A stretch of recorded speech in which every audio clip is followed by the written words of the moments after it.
And he just drops it on top of the piano and just says, do your homework. That was an amazing, we would fly to Moscow and then get this small little plane, in the middle of Russia, and then drive 3 hours into the woods, fearing for your life that you're going to get kidnapped. We actually did a gig inside the Kremlin.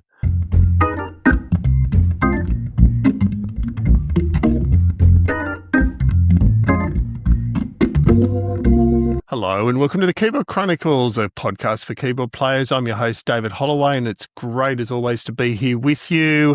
I'm pleased to introduce to you Mr. Christian Dinh Gulino. Christian is an amazing keyboard player and musical director of more than 20 years standing. As you'll hear in the interview, he's had quite the career to date, covering everyone from Kylie Minogue to Roxy Music to Andrea Bocelli. Just incredible career and so much diversity and experience. And I think if you're a keyboard player and or interested in becoming a musical director, this is a go-to interview to have a listen to.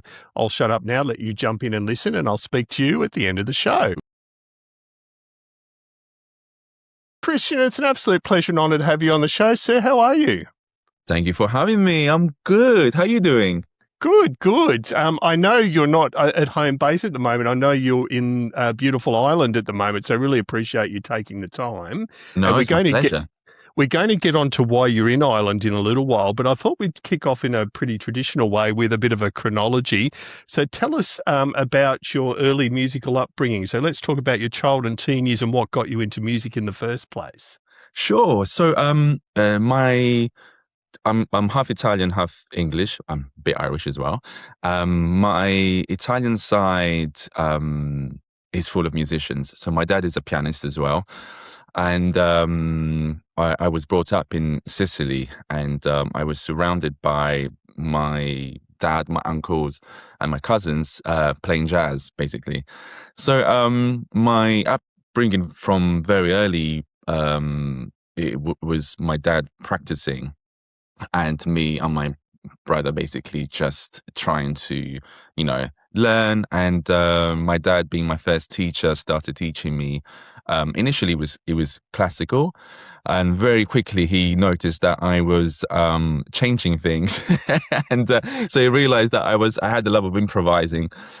So that was the beginning, I guess, of my love for jazz, and very quickly my dad started introducing me to albums and an artist and pianist that I guess gave me a language, or started to shape my language for that music. So the first, I started playing when I was 4 years old, and really started properly learning jazz when I was about 9, and that was my I guess the kind of eye opening of music.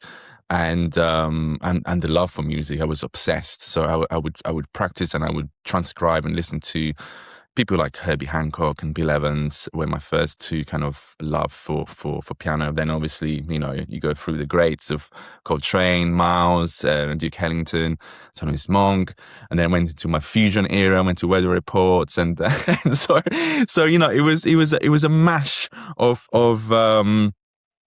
influences. So I guess the early years were shaped by my dad and the kind of discography and the what he had, basically. And we lived in Sicily, obviously, and there wasn't much around. So really what we had, both me and my brother, who's a bass player, we've just had his record collection and his tapes. So we would be obsessively listen to one tape over and over again. And that's how, I began, until we moved to the UK, to London. And I was just turned 11. And then London really was the hub kind of that shaped and supported me through the the next stages of my career, and going to school and to music school, to weekend, started finally being able to jam with other people as well, not just to records. So finally I was in a place, I guess, that really well, we just had it all. And I was in the right place with the right people. I was absolutely getting roasted every time I would jam. And I remember my first jam session was at the Jazz Cafe, and I was 12 years old. And I went with my dad and my brother, and my dad said, "Go and play a song." And I was terrified. And we played a song by Herbie Hancock called "Maiden Voyage," which luckily I knew, but the musicians I was playing with were the best, of the UK scene at that point, and so they were very sweet to invite me on stage, and I just remember thinking, what is going on? Like it's I don't know what the one is. I don't know what's so I was absolutely roasted, but it was the best lesson ever, and I kept going and kept just trying to be pushed as much as possible, and London definitely gave me that opportunity. Yeah. And just when you say you're roasted as a 12-year-old, and we've talked to other guests that have gone through similar jam sessions and been roasted, like they just provided really frank feedback. Look, you're doing well here, but you've still got a lot to learn. Do you remember, I know it's a long time ago, but do you recall what they actually said to you roughly?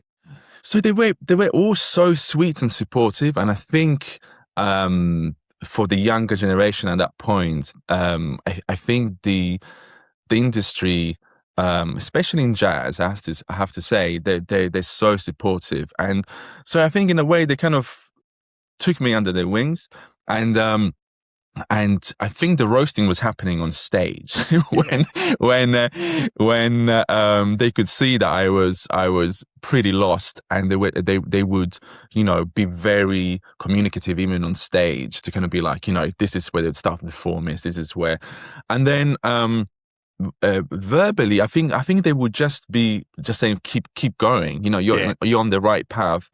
Keep doing what you're doing, and they would invite me to more of these sessions, and they would invite me to play with musicians more that were, on my level, but definitely way better than me. I think that's the it's like learning a language. If you're in a new place and no one speaks your language, your brain is forced to try and make some kind of connection. So I think that was the way I kind of dived into that world, and obviously there were so many talented players that I was just in awe of all these amazing players and being surrounded by them. Through your higher schooling, sort of into late teenage years, when did the time come where you thought, actually, I may try to make this as a career?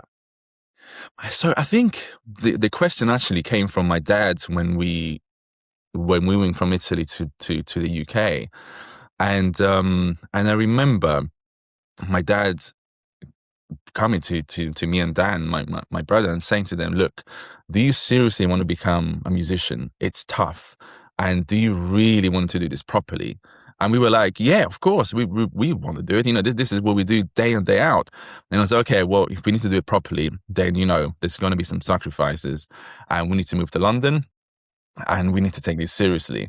So really, I have to really give it to my parents to be so aware and make those sacrifices for us to go to a place where really you have the opportunities, and within a week being in London, me and my brother were both in the Greenwich Youth Jazz Orchestra, and and we were just learning things that was just impossible in Sicily, in an island.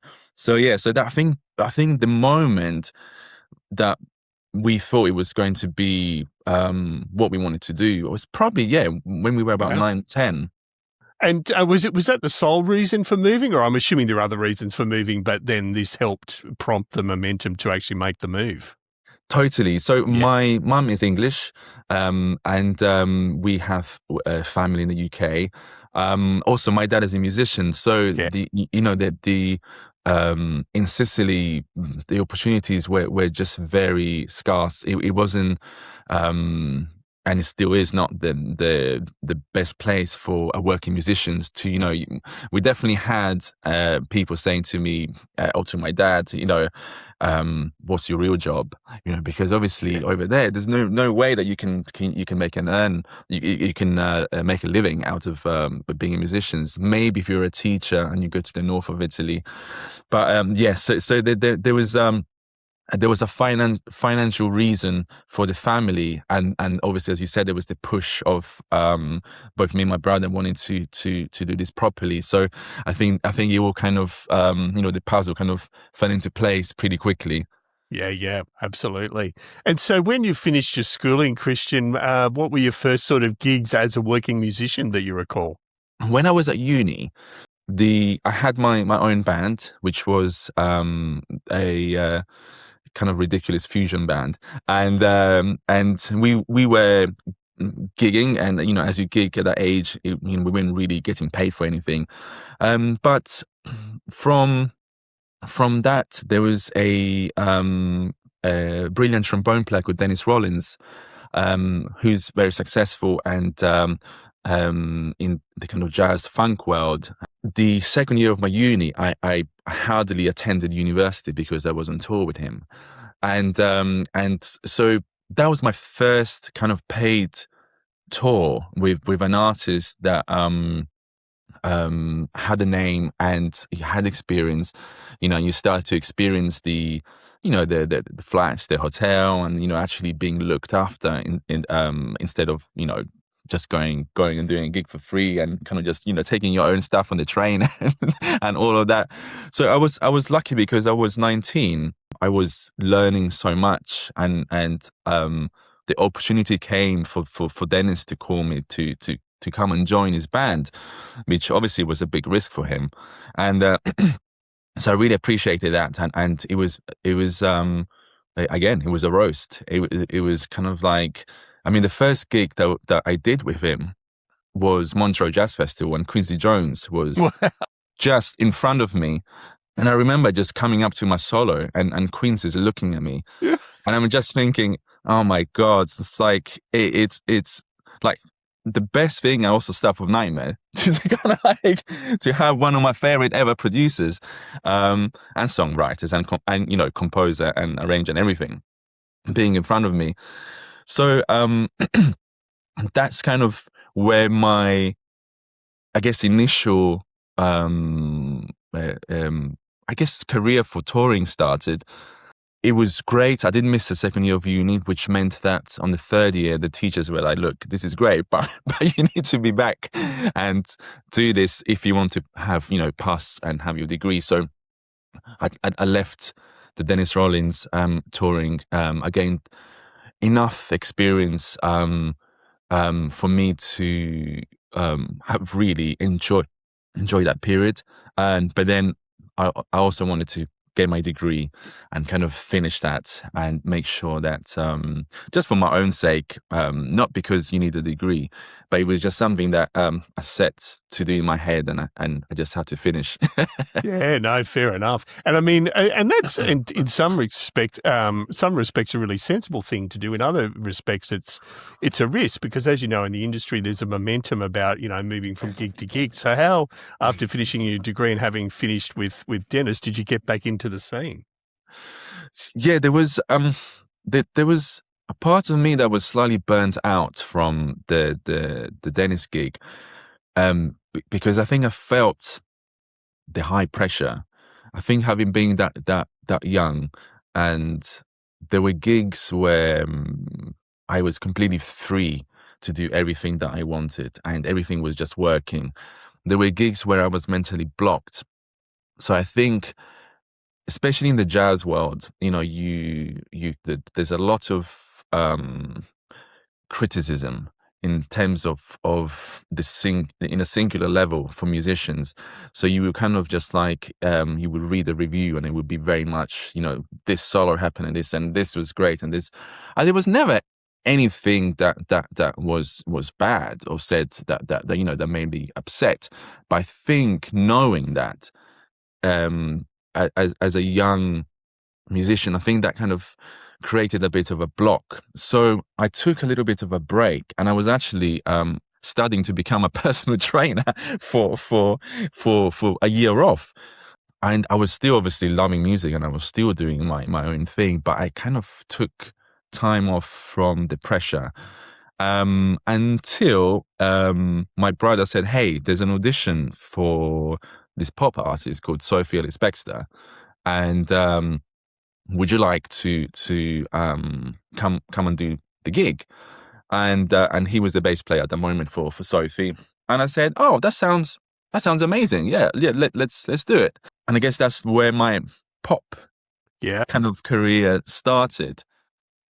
And I'm assuming that was an experience. I mean, for our non-UK listeners, I'm not sure whether Sophie had a big career in the US, but certainly in Australia and UK, she's extremely well known for a number of hits, and obviously Murder on the Dance Floor being the most well-known one. What was that like as an experience, both moving from the jazz to the pop world and also the level that she was perhaps touring at or performing at? Sure. I mean, Dennis was amazing to actually prepare you from a jazz musician to the pop world. In fact, most of Dennis Rollins' musician, they went from jazz or funk to pop, because Dennis was really good at keeping the parts as they are. So obviously there's your time to do your thing, but then if this is the song, you have to play the song and you have to program the sound to sound like the song. And, you know, at the beginning I was doing all sorts of stuff and he was like, no, this is not how it's going to be for the gig. You know, you really need to kind of nail the parts. And so in a way, that was the beginning of the transition. And he really prepared me for that, you know, strict pop, for keyboard players especially, to kind of program the sounds and to stick to the parts and to really not make the singer kind of like jump out to think, you know, what is going on? Where's that chord that you're playing? So the process was actually pretty amazing, because at that point I didn't have a keyboard that was able to program pop sounds in terms of synths and pads. And so I was like, okay, well, the first thing I need to do is invest in a keyboard that's able to do that. So I bought my first Nord, which, you know, was, I mean, it's amazing. I still have it now and I'm still using it in the studio. It hasn't broken down and it's been over 20 years. So it's, that was my first purchase with the help of my dad. And I was using a controller with Reason on a Dell laptop. Wow! So it was sketchy at points, you know, when you're trying to like, but you know, I kind of managed to get around the Nord pretty quickly, and I spent, the preparation was insane. I would wake up, I would learn all the 15 songs. I would then program everything. Because back then as well, I didn't realize that there was going to be track playing. Yeah. So the playback. So in my head, it's like, okay, well, let me try and play everything that's on the record as much as I can with two hands. And so, you know, I was trying to do everything. So I was overly prepared, and which was great. And I didn't know it was an audition. It was only after that my brother told me it was an audition. So the first gig was in Lithuania, and you know, and it was one of those headlining gigs for Sophie, and it was about 10,000 people, and you know, and it's the first kind of really big gig, and you know, I was terrified, and it was the first time wearing in-ears as well. You know, something that was completely alien to me, and went really well. I mean, obviously, especially back then, I was pretty harsh on myself. I was like, oh, could I play that a little bit better? Or this but got the gig, and then started touring with Sophie. That was kind of the beginning of that journey with her. Yeah. And so just to clarify, what you're saying is your audition, so to speak, is you were hired for that gig, but essentially it was a test to see how you performed in front of 10,000 people the first time, and the first time you've ever used in-ears. That's a big test. It was a pretty big test, and it was definitely, I mean, my brother was there and he was a great support. Yeah. And, just having him on stage, that already was an amazing feeling. And then the two other players were so lovely and so sweet that it just felt pretty natural. And Sophie as well. Sophie was super lovely. She's so nice. And so I felt the pressure in the sense that I wanted to make it right for me. But I think that the idea of the audition wasn't even in my head. So it was only afterwards that I was like, oh, thank God you didn't tell me, actually, because I think that would have terrified me even more. But yes, it was a pretty unusual trial for a musician that hasn't played with a band. So yeah, it was quite out there. Oh yeah, amazing. Yeah, absolutely. And so what was the bridge? How long did you tour with Sophie, and what was the bridge to sort of your next role? I think she got pregnant a year after I joined. So then she was out for about maybe like a couple of years. But prior to that, we were doing a lot of festivals. She's massive in Russia, so we would go to Russia pretty much every weekend, and do these kind of strange corporates, kind of in the middle of nowhere. And the schedule was intense, but it wasn't too bad. It wasn't kind of like blocks of 6 months or 8 months.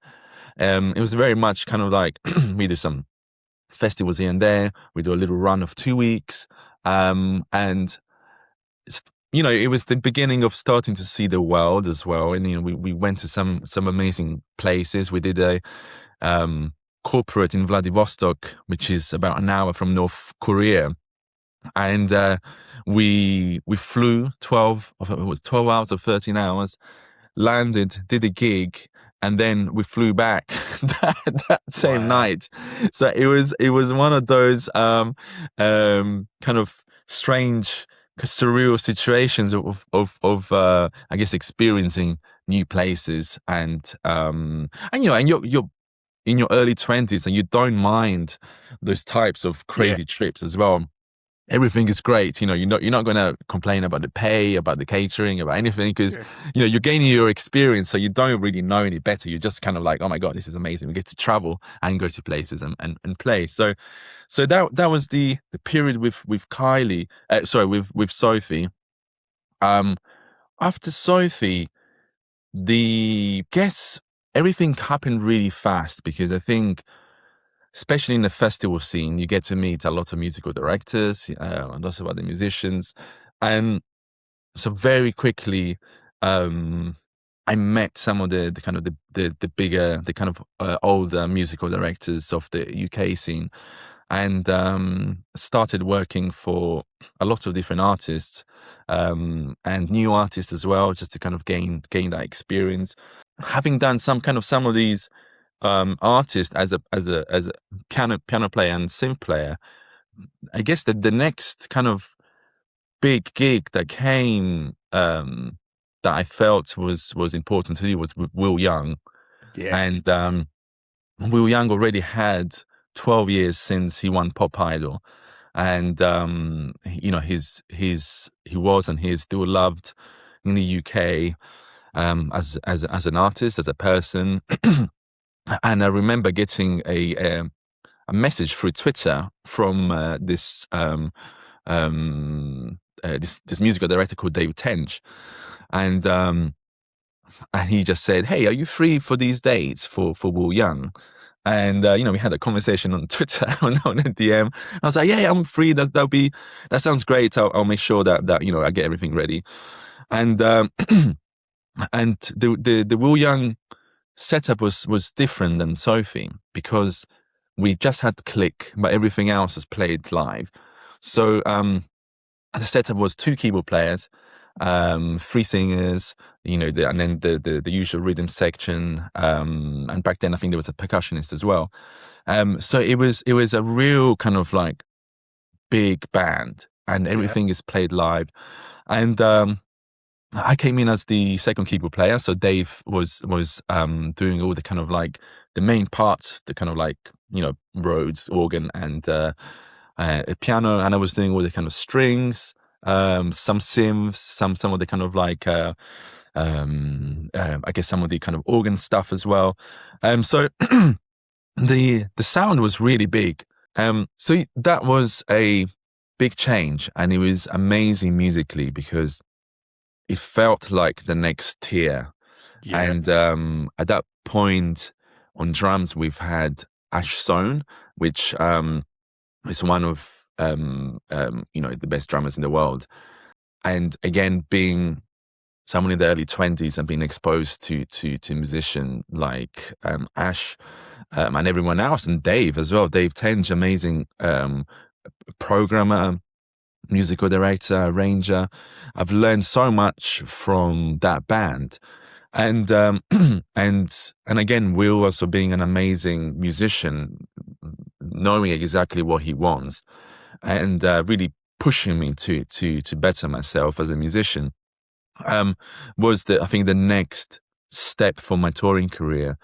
And then 3 years in being in the band, Dave became the musical director for The Voice UK, and I was asked to join that.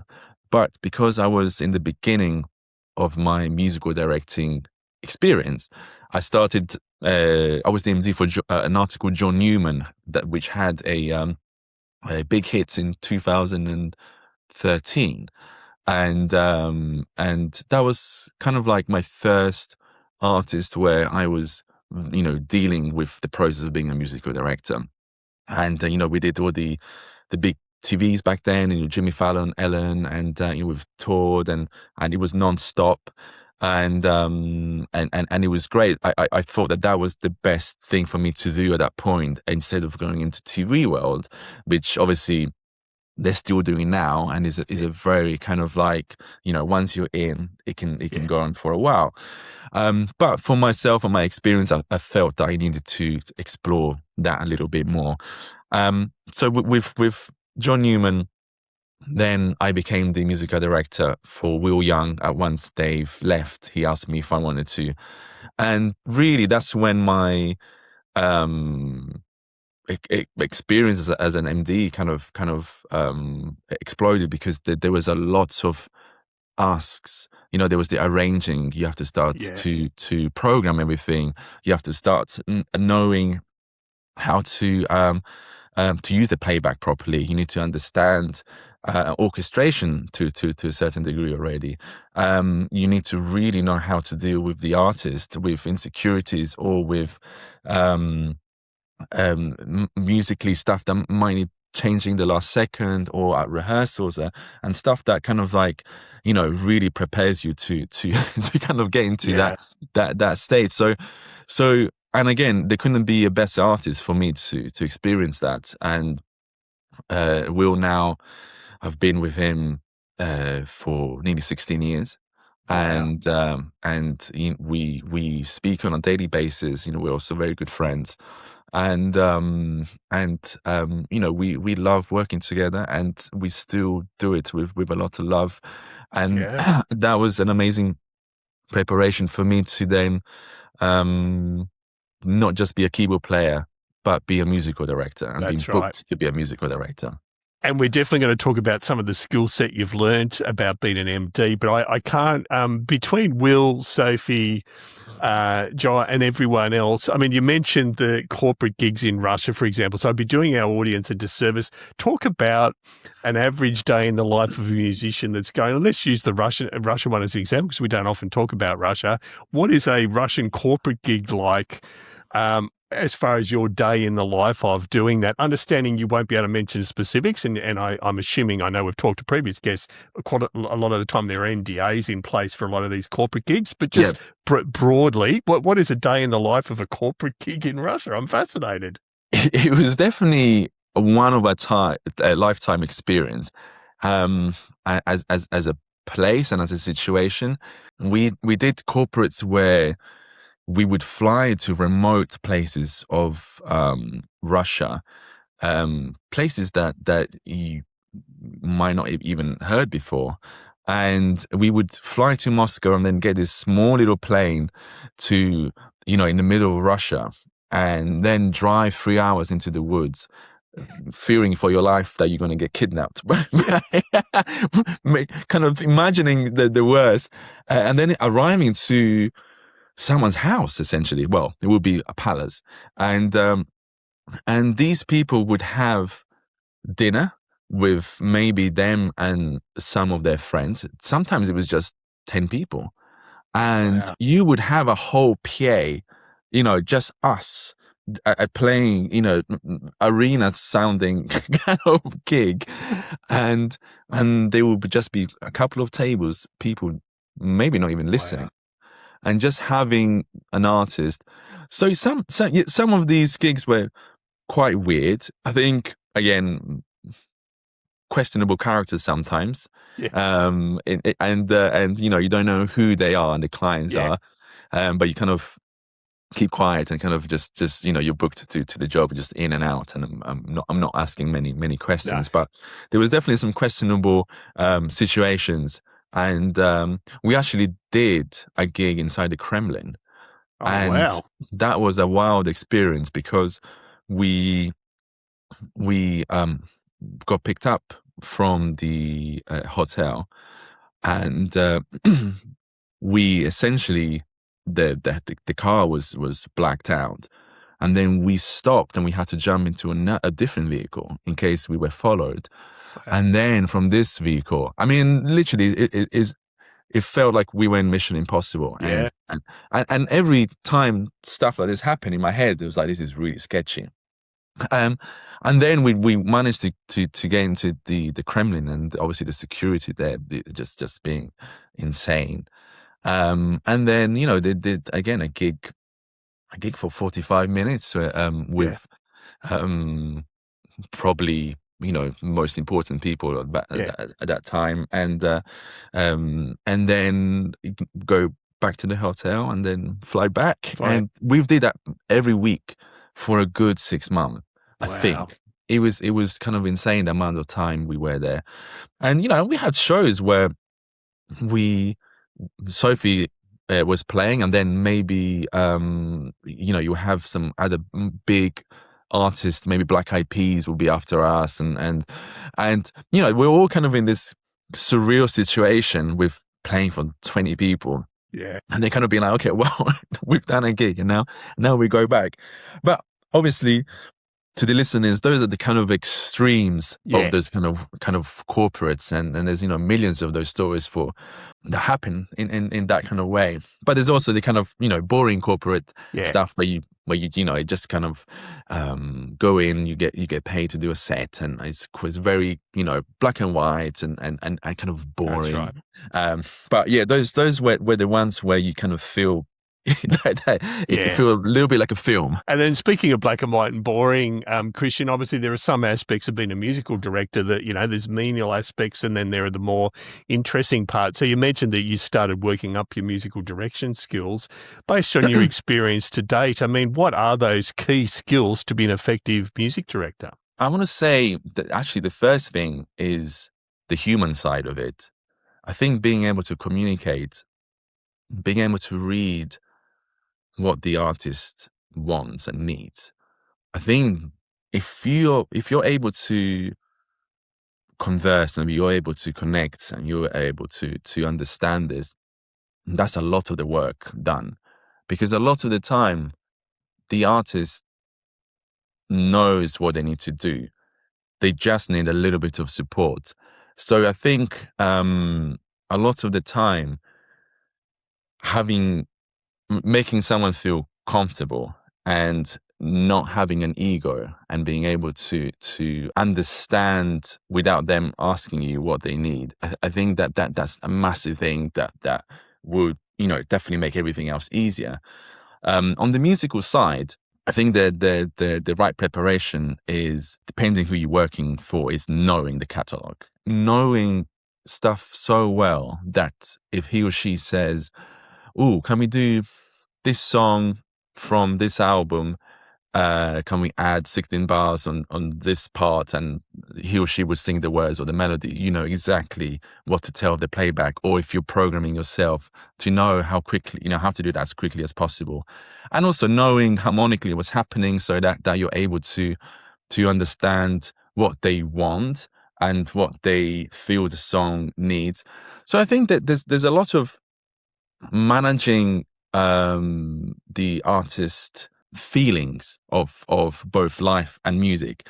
The next side really is the easier side, which is when you're on stage and you can sense that they might be nervous or something is happening, and you're just there saying, "Look, everything is fine, we got your back, there's nothing that can go wrong, because stuff goes wrong, we're here for you."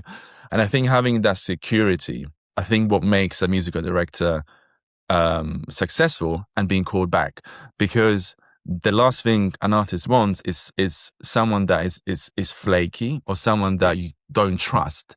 Trust is the main thing that you want as an artist.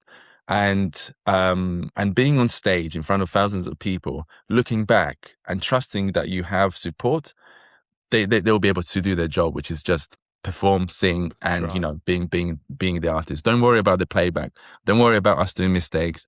Don't worry if you get stuff wrong. We'll be able to follow you. And so again, and I emphasize without mentioning any names, but you've done MD roles now for how many? It would be more than a dozen, probably, roles. So I'm talking broadly across all the artists. What are the different challenges for you as an MD as far as how hands-on or hands-off an artist can be? Again, without mentioning names, just broadly, what challenges that compose if you've got a really hands-off artist versus someone that is really, I know we've had previous guests where the artist knows down to the bar exactly what's going on. Totally. I mean, I absolutely don't mind mentioning names, because I think it's all for the positive of the relationships and the story.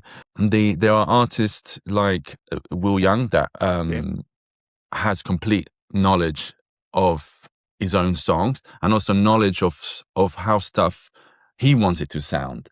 And he's very good at being able to communicate that with you. He has the language to say, "Oh, do you know this album of this artist? And, this has this certain groove. He has this certain kind of chords." And so with an artist like that, it's very easy to be able to come to the same point very quickly, because we're speaking the same language. And he still gives the musician trust and space for your own voice, because you may be playing a part, but we feel music in a certain way, and everyone is different. So he's very good at giving everyone their own space, which is amazing. There's artists that are a lot more, I guess, hands-on with the album sound. That being Bryan Ferry. He's an absolute genius with his own his albums, the recollection of the groove of the chords, and even the mistakes that happen in the album. So in a gig like that, those were different challenges, because you had to really relearn, in a way, how you play, and you had to relearn as a musical director what to say to the musicians around you, and how to speak to the artist, and understanding what he wanted. So it's amazing the scope of the differences between different artists, and also different egos, because obviously, as an artist, there's always an ego, and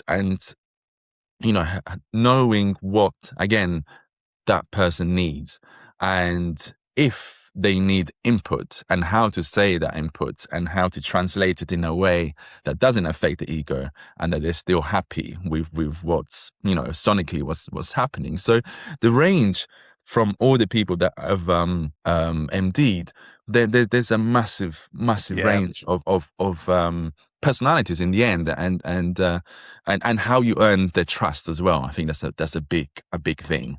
That's right. And probably this is the last question about the skill set of a musical director, Christian, and you'll definitely want to leave names out of this one, but has there ever been situations where the artist has made it really clear they're unhappy with the direction and how you've negotiated getting back on the same page? I think as I got older, I think there were certain boundaries and thresholds that I knew musically stuff wouldn't necessarily work.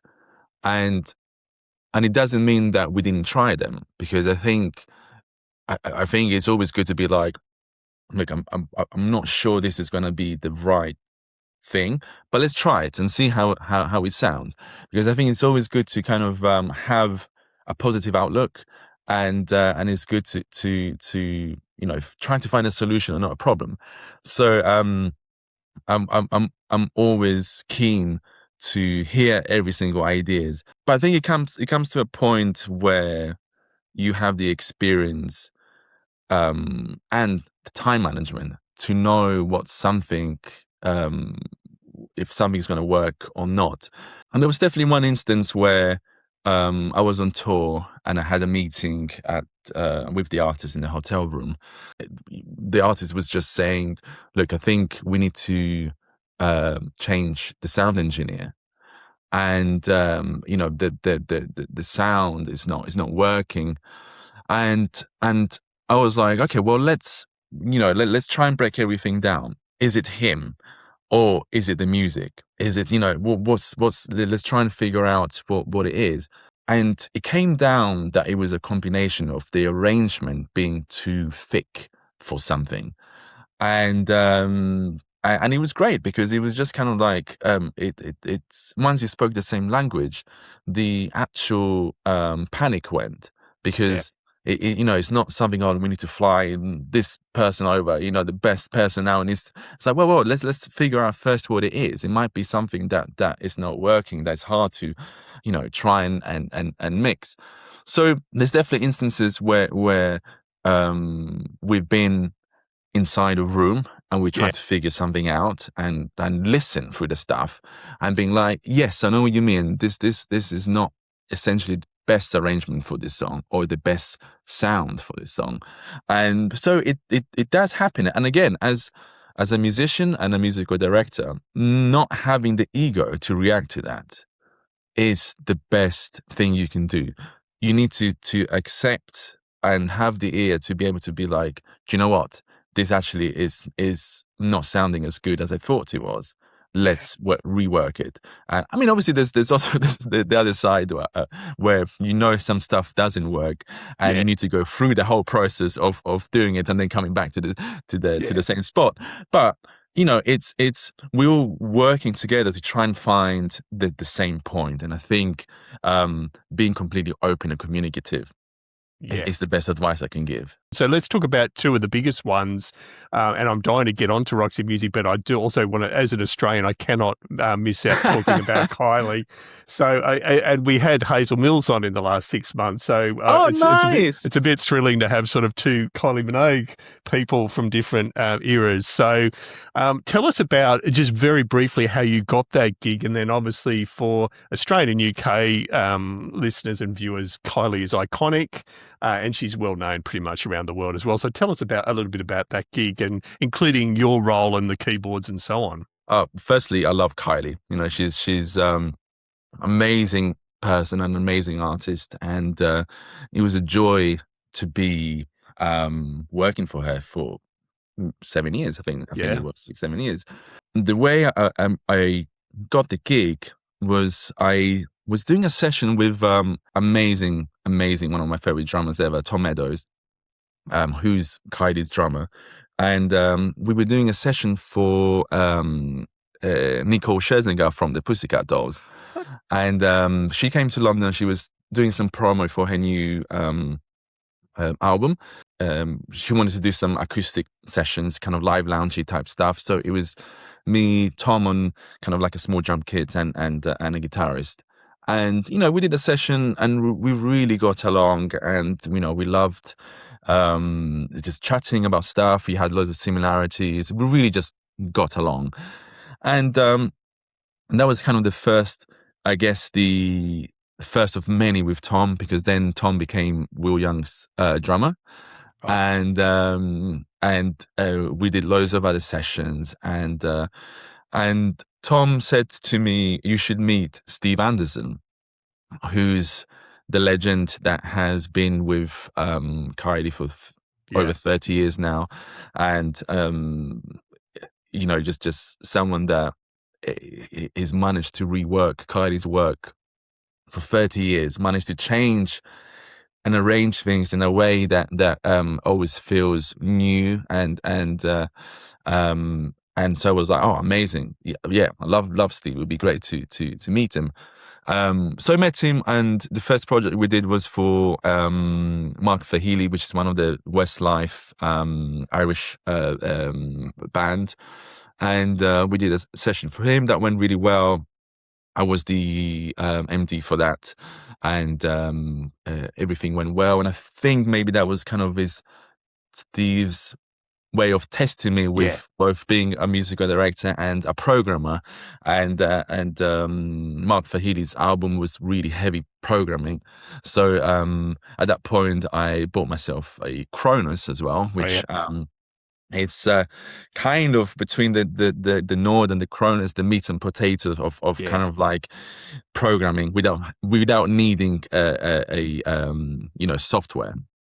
And so, I had good gear to be able to kind of get those big kind of synths, and I think it went really well.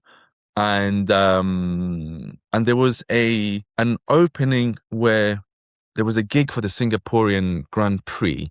I was asked if I could do it, and I remember one of those things where I knew I was really busy.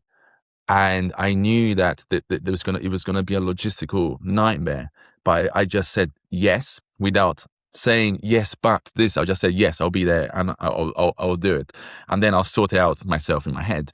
The only reason I was able to make the gig was for me to do this Kylie gig in Manchester. It was kind of like the first kind of like little corporate before doing the Grand Prix, which I guess was another kind of test.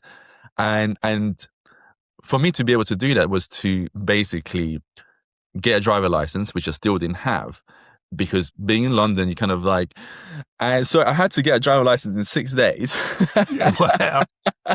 I did one of those courses where it was just 6 hours a day, and then you do the test at the end. Luckily, I passed, got a car, and drove to the gig. I think my first ever drive was a 5-hour drive. It was just like, and so finished the gig, which I think was a gig with Will Young. Right. And it was something ridiculous, like Southampton, which is the south of the UK. Finished the gig, drove all the way up, and managed to make the gig. And all really went really well. Got along with Kylie.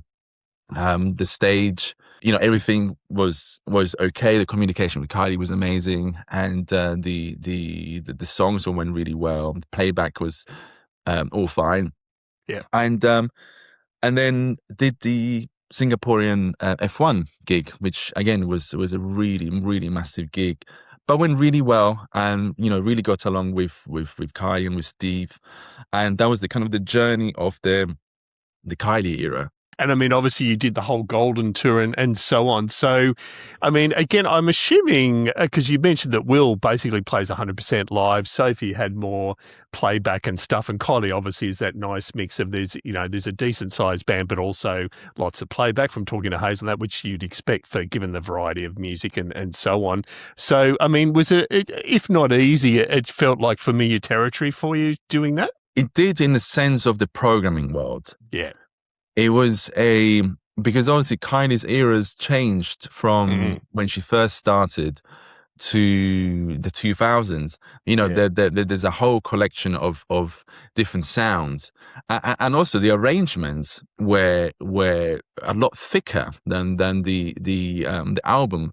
So there were songs where I had, I think, 10 layers of sounds. Wow. To be able to get where I wanted to be, which obviously with between the Kronos and the Nord, I was able to achieve. That side was definitely a lot more focused on the sound. There was also the element of playing, because you need to play in a way where, especially for certain songs, you have to be really precise. There's songs where you can groove and kind of be kind of like, in between. But I think what really worked with the setup was that because Tom had a hybrid kit between live and electric, it meant that we could sound as close as possible, like the record, but we needed to play in a way that some songs we had to be as straight as possible, which is it's a challenge itself. But I think it worked really well, and the musicianship over there again is amazing, and everyone is groovy but precise, and it was the perfect kind of a combination for the Kylie gig. So yeah, that was definitely a slightly different world for me to get into. I mean, it doesn't get much more diverse than going from Kylie to Roxy Music, who are obviously iconic musicians, and you were sort of involved with their 50th anniversary tour. So, yeah. I mean, how different was that for you as a musician and adjusting? You already mentioned about talking to Bryan Ferry, who's an icon in his own right. Like, sort of, what was the approach there? See, I think the Roxy Music tour came as a bit of a surprise. I don't think anyone was expecting a reunion, just because historically, what's kind of been happening, I guess, in that world, and I think the last gig they did together was maybe 15 years before. Yeah, it would be around there. Yeah, I think something like those. There were different problems that when I had the call, that one was some of these musicians haven't played together in a while. Some of these musicians are in the late 70s, and they haven't done a gig in years, and also hearing as well. Some of the musician from a certain age where might be tough for them to be in ears, and are not used to in ears. So we had to be on in ears, because obviously the whole tour was everything was time coded to these amazing videos behind. So we had to kind of have playback, and we had to kind of connect everything from lighting to video. So there was a lot of challenges, because Bryan and the band, they don't like to be boxed in. They want to have the freedom to be able to jam a bit more until, Bryan says, which again, with playback, you can still do that. But if you have lighting and video, then that becomes a bit of an issue. So we had to kind of work around that, and there was a lot of convincing, I think, to be able to do that. And also there was a lot of convincing to not take all the analog gear out, because I think that would have been just a logistical nightmare with tuning and everything. So there was a few challenges that I already dealt with when I was touring with Bryan Ferry as Bryan Ferry, and then there was some new chats, obviously, when the Roxy Music gig came. In terms of the preparation for that, it was full on, because I was programming.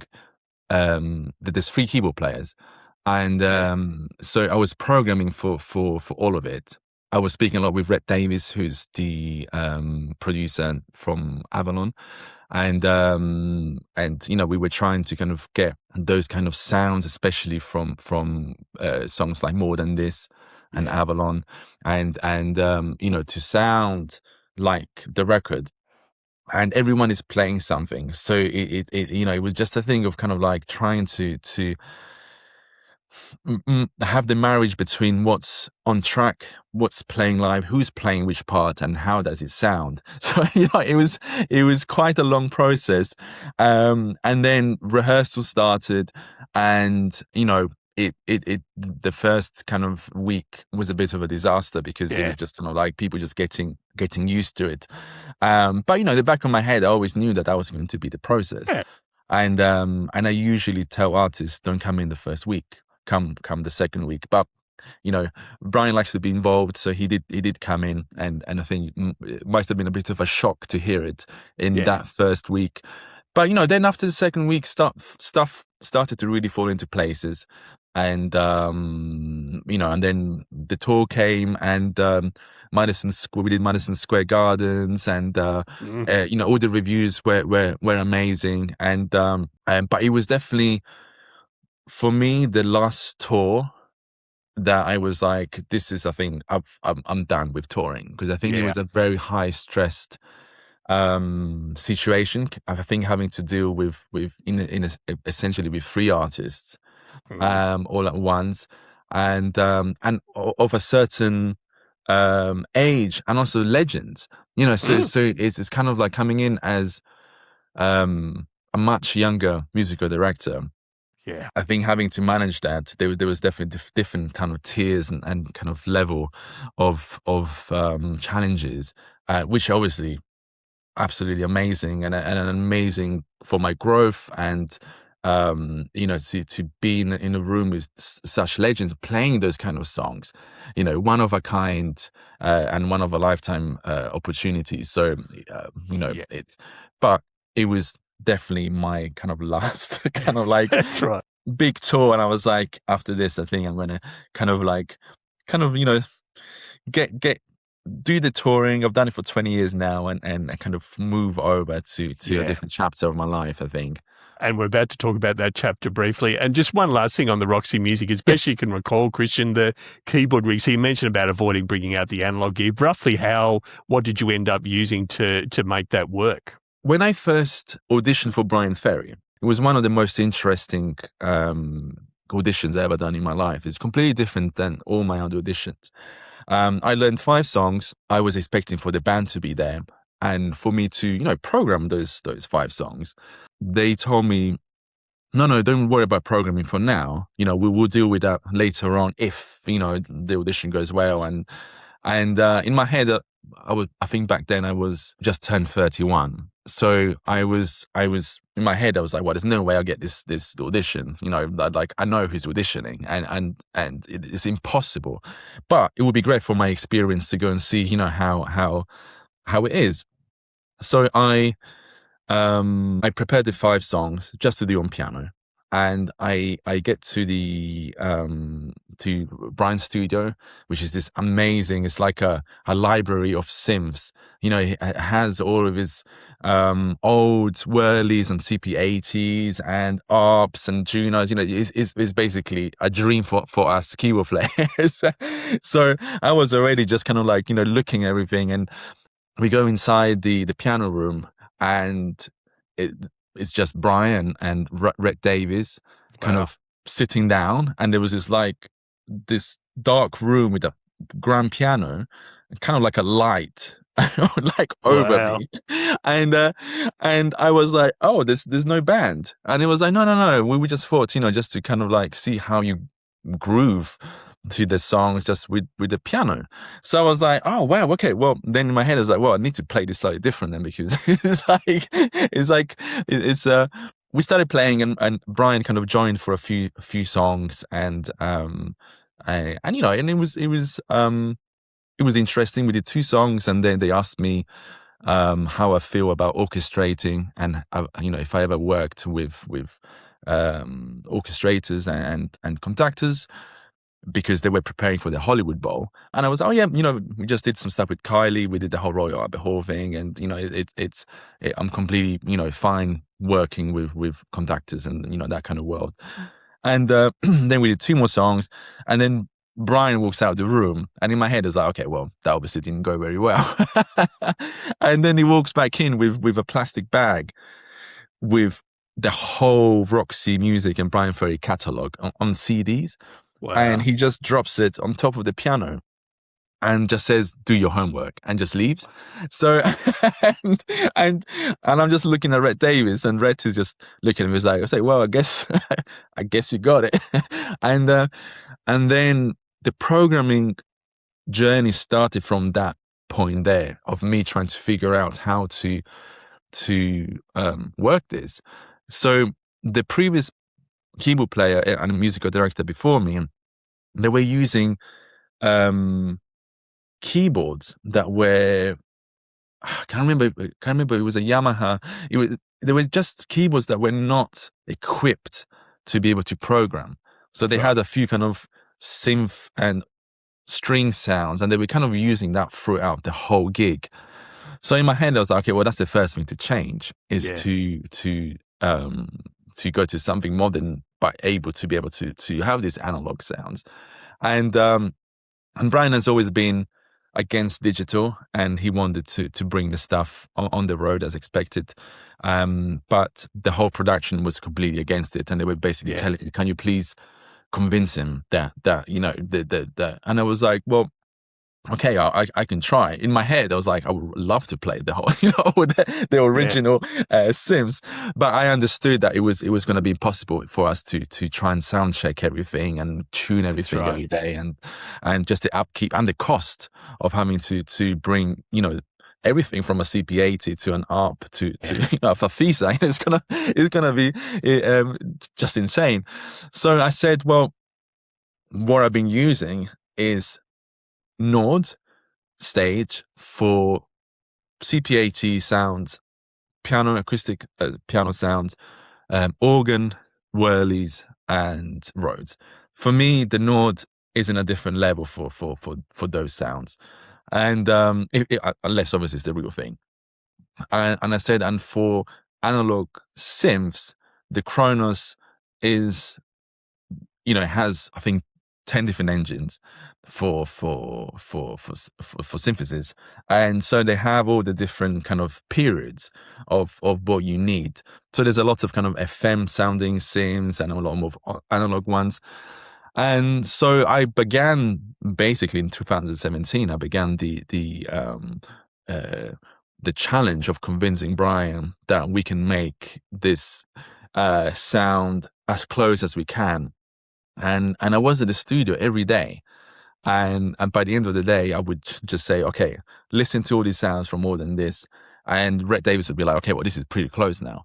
And so we got to a place where I think he was convinced for that moment in time that it was the right decision to do. So they got 3 different Chronicles and 3 different Nords. And we did the Bryan Ferry tour, which was mostly of America and then Europe. Really went really great. It was successful. And then that finished, and that's when I went to Kylie. That's when I joined. So I did that whole period with Bryan, the tours. And then at the end of that tour, I started the Kylie, and then the Roxy music was basically picking that up. It was just, I knew that they were still using in the period I was gone the same keyboards and a lot of the programming that I've done. So it was just kind of picking that up. And obviously Roxy music, we've changed the set to just Roxy songs. So there was some stuff that were in that world. But that the process of programming, I absolutely loved. So it was great, and I was happy that those 2 keyboards were able to sustain and be able to kind of like recreate some of the sound, as close as possible on for a digital keyboard. And so you mentioned that you'd sort of had enough of touring, and so I want to briefly cover off, you've done some game work, you've done some film scoring work. Tell us a little bit about the learning curve for you with that and the itch that scratched for you over the last few years. Yeah, it was an amazing transition, because I always had a love for producing and composing and orchestrating. It's always been something that I loved, and I would be doing for myself or on the side. And in that period of touring. I have done some stuff anyway, and there's a degree of everything that I've mentioned to be able to do that for an artist anyway. So, and then COVID hit, and I remember I did the last gig with Kylie. It was March 20th, 2020, and we were in Brazil, and we landed, and Heathrow was completely empty. We were the last flight coming in, and it was just mayhem. And I think that feeling for a live musician, thinking, oh crap, I think this is really going to take a lot longer than expected. You know, having come from doing an amazing festival, kind of forgetting about the whole COVID thing, and then coming back home and thinking, yeah, I think this is real, and I think it's going to be a bit of a tough time for musicians. In a way, it was the push that I needed for me to be like, well, okay, let's get out of the comfort zone and start doing what I wanted to do for a while. So in a way, COVID slowed me down and made me realize that saying no, it's a good thing.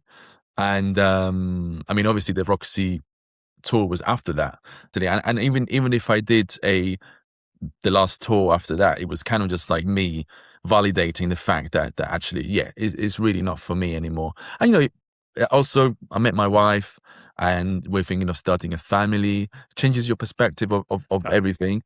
And so during COVID, I started to really focus on producing and composing. The year before, I was in Japan, and pretty randomly met a guy that was kind of connected from a bass player, and he was like, "Oh, yeah, I think you guys will really get along. You know, he's a really sweet guy." You know, he didn't know what I did, I didn't know what he did, but you know, we met up and went to see a gig, and you know, he was just a really great guy. And we were just walking one day, and we went to this kind of quite geeky section of Japan. We had loads of kind of figurines and games. And he said, "Oh, I worked on this Final Fantasy game, and Final Fantasy, you know, is a game that I grew up with and loved, and really loved the music." And I said, "Oh, no way, that's amazing. You know, I grew up listening to this, and we started chatting, and then he found out what I do as well, and what I have been doing with the touring, and pretty much within a few months of COVID, he sends me a message saying, "Hey, would you like to do an arrangement for Square Enix for this Final Fantasy album?" And I was like, "Amazing, yes, please," and ended up doing 2 songs, and that did really well, and that kind of started this amazing relationship with Kai, who's a great friend now, and essentially that kind of opened up doors from then on, kind of into gaming, the gaming world, into the ads and media work, and to the film, which is kind of the last kind of few projects that I've been doing. Yes, and we're definitely going to link to a number of those in our research. Like, yeah, some great stuff, and we'll link to each of those, including some of the advertising. It's great. I think there was an Audi ad, and there's a bunch of stuff. So we will definitely be linking into that. And I do need to ask you a question we do ask as we start to wrap up, Christian, all our guests, is that when something's gone spectacularly wrong, so whether it's live or in the studio, where, I mean, usually it's a live thing where you've had an absolute train wreck on stage that you can look back and laugh on now. My God. Yeah, there's I think there were 2 key moments of that where you at that moment in time your heart just stops. Yes. and you know that your decision in the next few seconds really kind of like matter in if it's going to be a disaster or not. 2 of those, I mean, there's others, but I think the 2 main ones were actually with Kylie. Yeah. And the first one was we were preparing for the Glastonbury. Oh, yeah. Which obviously was long awaited, and finally Kylie was able to perform. and there was a lot of kind of nerves everywhere. And between that, we were asked to the British Summer, Hyde Park gig, which it's another big gig. It's about 80,000 people. It's televised. And it came because I think someone dropped, one of the artists dropped, and so we were asked a few days before, and we were in the middle of preparing for the kind of summer touring and the Glastonbury. But we decided to do it. So we had to kind of do different arrangements because we didn't want to show obviously what we were going to do for the Glastonbury and everything. And we rehearsed it. Everything was great. And we get to the gig. We sound check in the morning. Everything sounds great. Everyone is happy. We get to the gig. We're headlining. The track starts. Everything is fine. We stop, and the next section was 3 songs in as a segue, and I'm waiting for Tom to give me the thumbs up to make sure that he's got the right patches, and he just says, "I'm so sorry, we need to wait," and I'm just thinking, what's going on? And he said the drum tech has loaded the wrong patches on my drum brains, and it's from the tour. And I was like, okay, how long does it take? And it's like, it's going to be 3 minutes. Oh, and, wow. And we've done one song already, so everyone is just, I have cameras around, and I'm just like, oh my God. So Kylie's just saying hello to the crowd, and she's waiting obviously for the click to come in. I'm just like, Kylie, I'm so sorry. We need to stall for about 2 minutes because it was now 2 minutes. And we're just having a little technical issues, but don't worry, let's do something. And then she started kind of like, she's so great at just improvising. She was just, talking to the thing. She started singing some song. I was trying to follow her a little bit. And then every kind of like 10 seconds I would look at Tom, and Tom is just saying to me, still loading, still loading. And I'm just relaying it to Kylie. I was like, and it feels like the longest time ever. And then finally it was all done. And then the rest of the gig was, thank God, was completely kind of like smooth and absolutely fine. But I think my worst experience was with Andrea Bocelli. So I was asked to MD for the band. I came in, and I got amazing musicians. My brother was on bass, Tom again on drums, and this amazing guitarist. And they never had a band. They usually use the orchestra to play some of his songs that are more poppy, but they were saying, it's again Hyde Park, it's the same show, but 5 years later. Which now I'm starting to think that maybe there's some kind of something there that I didn't think about before.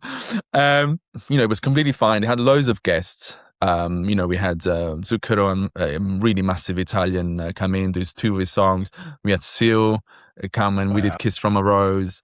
And then we had like loads of other kind of singers that came in, and we did 2 songs. So the second set was us with Andrea Bocelli with the orchestra. So amazing. This is July, by the way, and it was torrential. It was one of the worst weathers that I ever seen. It's just like raining. The orchestra they're saying we cannot play because it's gonna, so there was like stress everywhere. The gig starts. Okay, it's fine. Then they come to grab us, be like, okay, well, the second set, now you guys need to be on stage. I get on stage, put my in-ears, and it'll be like, oh, 2 minutes until, it starts. I look at my Nord. My Nord is covered in water. Like, it's completely drenched. And sounds are changing, lights are flickering. And my keyboard tech comes in, and he's trying to kind of move it because I'm kind of between the orchestra. There's no space, but at least we try to move from wherever the leak was. So we managed to do that, trying to kind of like get all this water out. And I'm just looking down and thinking, I don't even know if this is working. So make sure that it's dry. So don't get electrocuted. And I kind of like play down, and it's okay. I can hear that it's working, but this screen is not giving me the names anymore, so I don't know what patch I'm on. So I'm hearing now 20 seconds, and I see Zucchero coming in, and the click starts, and the click, it's starting, and I'm just positioning my hands. And by the way, it's windy as well, so all my pages of music are going crazy. And the click starts, and the conductor goes, and I'm hearing the reference track, which is the orchestra from the original.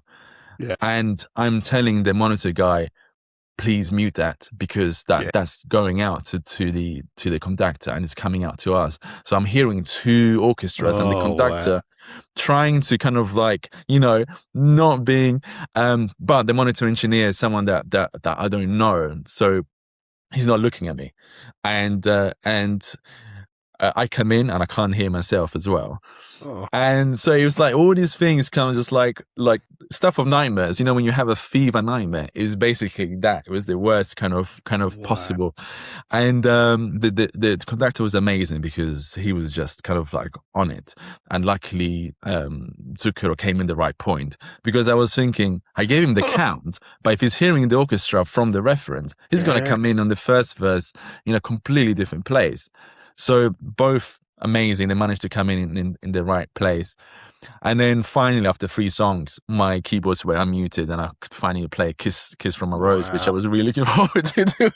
But yeah, probably that's maybe my worst kind of like experience as a musician and a musical director. Yeah. Well, it doesn't get much worse than that. No, that's amazing, Christian. Thank you for sharing that. Yeah, that is the stuff of nightmares.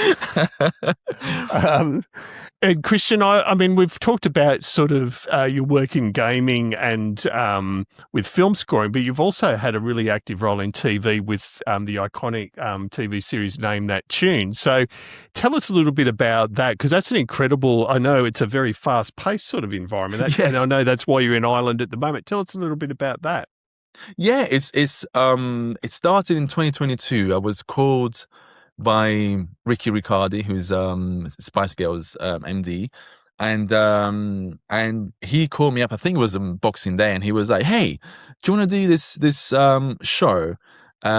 We start rehearsing in 7 days." I was like, "Oh, that sounds great." And I was like, "Yeah, it's about 700 songs," and I was just thinking, "Oh my god!" And I already knew some people that were doing it, and knew the scope of the work. But it's been amazing, and the team behind it are just ridiculous. Yeah. Each season has become, it's such a well-oiled machine now. And I feel, and we all say this as musicians, we feel that once we finish Name That Tune and the whole recording process, we feel like we can do everything, because it's just kind of like all your chops are so kind of, you need to really be on it. I mean, for 30 seconds, and then after that, it's kind of like, but it's been a totally different process, but really amazing for keyboard players. I think it really pushes you to be a keyboard player and a piano player, but mostly a producer. Yeah. So there's songs that you need to be, really on it, because essentially, if it doesn't sound like the original, they could sue, because they didn't sound like the original, so they didn't get the point.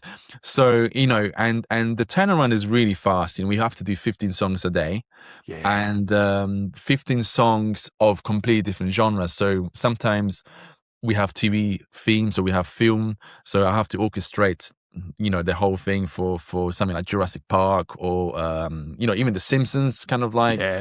And then I will go to do a song from Avicii or David Guetta. Yes. So it really keeps you on your toes, and you kind of have to really, in a sense, get as many plugins as you can, which is my excuse to my wife, and you really kind of have to have everything that you can possibly think of, because it goes from synths to big band jazz to orchestral.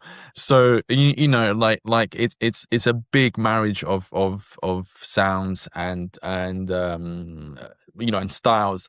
But you know, it's the sixth season now. It's been really successful, and you know, obviously, you know, Jim is heavily involved as well, and you know, we always geek out and talk about sounds, and the team is amazing again, and yeah, it's been a tough but really great experience. And essentially, it's a room full of MDs. You know, all the musicians are experienced players, and I think you kind of have to be, because there's not much scope for you know, to go wrong. So you need to really kind of be on it. But it's a lovely team. It's really great. Yeah.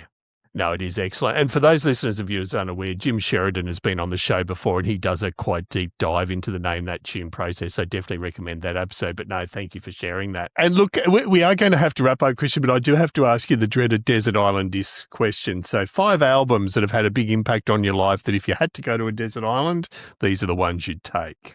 So, I mean, the first one I know very well because it was one of the first albums I ever had. So it's Herbie Hancock, Speak Like a Child. That's like one of my I absolutely love it. Then I would go Stevie Wonder, Hotter Than July. Beautiful. It's also something that holds dear to my heart. And then I'm going to go with Michael Jackson. Oh. And I'm going to go with Off the Wall. Yeah, beautiful. Again, it was another album that I had growing up, you know, with the jazz. I had my mum's influences, which was kind of like Prince, Stevie, on the kind of like soul. And then my fourth album would be Ryuichi Sakamoto, massive influence on me. Yeah. And I believe it's called 1996. Great. It's amazing. Just his musicianship and just his compositional side is just absolutely ridiculous. And then the fifth album, it's not really an album, but it would be anything to do with Bach. I'm a massive Bach fan, so I think you know, any of his piano sonatas or fivos, you know, I would have that as you know. I think there's a mix of stuff in there that I would love, and I to this day I listen to you know, nonstop. So I think those are the fives out of the millions of other albums that I love. But I think these are kind of like my top 5. No, great picks. And I think they're sort of illustrative of your career, Christian, as far as from Bach to Michael Jackson. You've MD'd and played with an amazing diversity of artists, and I think it's a testament to both your resilience and obviously skill as a player. And it's been absolutely a thrill speaking with you about it. Oh, thank you so much for having me, David. It's been amazing. You know, stories and things that you kind of forget, and you know, it's amazing to relive and share. And there we have it. I hope you enjoyed that. I know I certainly enjoyed talking to Christian. What a guy. And just as I said in the introduction, just the depth of and breadth of experience across so many different artists and so many different genres. He certainly had a career to date and has lots more to come. So you cannot thank Christian again enough for his time. And I hope if you are interested in going into musical direction, you've got a few great pieces of guidance from Christian's experience. So again, I do want to thank you for listening. We always hugely appreciate it. I want to give a special shout out to our gold and silver supporters that are supporting us either via YouTube membership, Substack membership, or Patreon membership. We offer all 3 of those platforms depending on your preference. It's essentially the same price and the same early access, ability to ask guest questions and so on. So really appreciate if you would consider that. It honestly does help. It helps a great deal. So our current gold and silver supporter is the lovely Tammy Catcher for Tammy's Musical Stew. Thank you, Tammy, as always, for your long-term support. Mr. Dewey Evans from the beautiful land of Wales. Thank you, sir, as always. We have the musicplayer.com forums. Dave Bryce and the team there. Cannot thank you guys enough. Mike Wilcox from Midnight Mastering, great service if you're actually wanting to get mixing or mastering for your own work. I certainly have and could not recommend it highly enough. The brilliant Paul Heaton, or the Dreamscapist. Paul has an amazing YouTube channel where there's brilliant music for sleep meditation or just generally great ambient music. Do look for the Dreamscapist. And last but definitely not least, Mr. Troy Kinnett. Troy's day job, so to speak, is being John Mellencamp's keyboard player, and he does an absolutely stunning job of that. But he also plays a range of other gigs, and you can check out what he's up to on troykinnett.com. So that's TroyeKinnett.com. Definitely check out Troy. He's a great guy and a superb musician. So again, thank you for listening. Do keep in touch. Editor at keyboardchronicles.com. We're on all the socials. But, really appreciate the support you do give the show. But until then, I'm going to pause. So, really appreciate your support, and we'll see you again soon. But until then, keep on playing.